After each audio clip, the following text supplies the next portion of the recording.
네, 안녕하세요. 경제 뉴스를 읽어주는 남자 이건입니다. 오늘도 알찬 소식들 모아왔습니다. 귀로 편안하게 들어보시기 바랍니다. 헤드라인부터 보시겠습니다. 파이낸셜 뉴스입니다. 서비스 수지 14년 만에 흑자 기록 전망. 정부는 올해 서비스 수지가 관광 수지 적자 감소와 건설 운송 수지 흑자 등에 힘입어 14년 만에 흑자를 기록할 것으로 전망했습니다. 지난해 같은 기간에 53억 5천만 달러 적자에서 80억 5천만 달러 개선됐다고 집계됐습니다.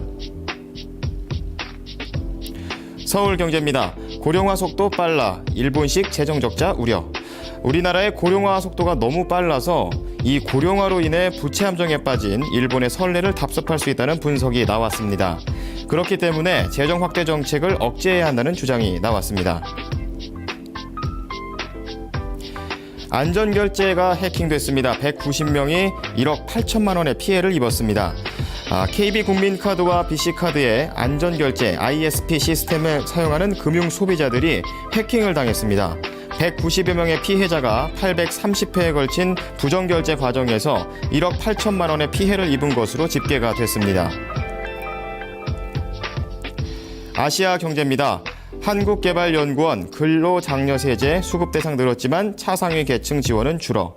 한국개발연구원이 정부의 근로장려세제 확대 방안에 대해 수급 대상은 늘었지만 당초 목표인 차상위 계층에 대한 지원은 오히려 줄었고 빈곤 감소에도 실질적으로 도움이 되지 않았다는 이유로 확대 방안에 대해 반대하고 나섰다는 소식입니다. 자, 첫 번째 소식 파이낸셜 뉴스부터 보시도록 하겠습니다. 정부는 올해 서비스 수지가 14년 만에 흑자를 기록할 것으로 전망을 하고 있습니다.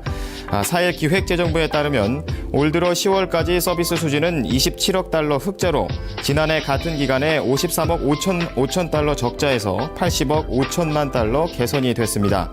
올해 서비스 수지 흑자는 건설, 운송, 여행 부문의 개선 덕분인데요.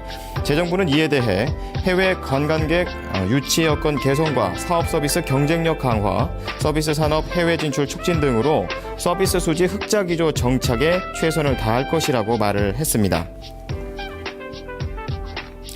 서울경제 보겠습니다. 우리나라의 고령화 속도가 참 너무 빠르기 때문에 재정 확대 정책을 억제해야 한다는 주장이 나오고 있습니다.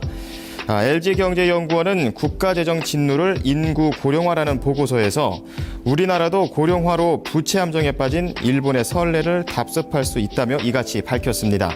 보고서에 따르면 우리나라의 재정 상황은 일본보다는 훨씬 양호한 상태고 인구 구조 측면에서도 고령화 단계도 아직 일본에는 못 미치긴 하지만 고령화 속도가 일본보다 빠르기 때문에 앞으로 고령층을 위한 복지 재원을 마련하다 보면 결국 재정에 구멍이 뚫릴 수 있다는 얘기를 했는데요. 이에 대해 이지평 수석연구원은 사회보장 지출과 부담을 줄이려는 국민적 합의를 이끌어내고 새로운 재원 발굴과 지출의 효율 제고를 모색해야 한다며 복지 관련 산업의 생산성을 향상시켜서 잠재 성장 능력을 높여야 한다고 덧붙였습니다. 헤럴드 경제입니다. 이 안전결제 시스템에 구멍이 났다는 소식입니다. 사회경찰청은 KB국민카드와 BC카드의 30만 원 미만 신용카드 온라인 거래에서 사용되는 안전결제 ISP 시스템을 이용하는 금융 소비자들이 해킹을 당했다고 밝혔습니다. 경찰은 190여 명의 피해자가 830회에 걸친 부정결제 과정에서 1억 8천만 원의 피해를 입은 것으로 집계하고 있으며 ISP 시스템 자체가 해킹됐을 가능성보다 악성 코드 등으로 소비자 개인의 이메일에 저장된 인증서가 해킹을 당했거나 PC가 해킹이 돼서 PC 안에 저장된 인증서가 유출됐을 가능성을 염두에 두고 수사를 진행 중입니다. 네, 마지막으로 아시아 경제 보도록 하겠습니다. 한국개발연구원이 정부의 근로장려세제 EITC 확대 방안에 반대를 했습니다.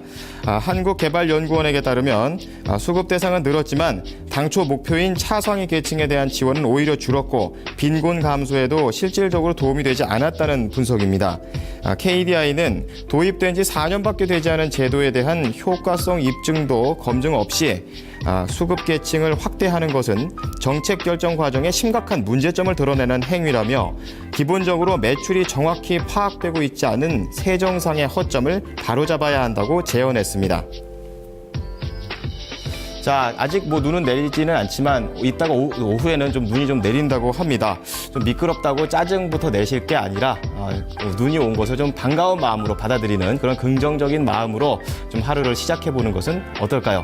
경제 뉴스를 읽어주는 남자였습니다.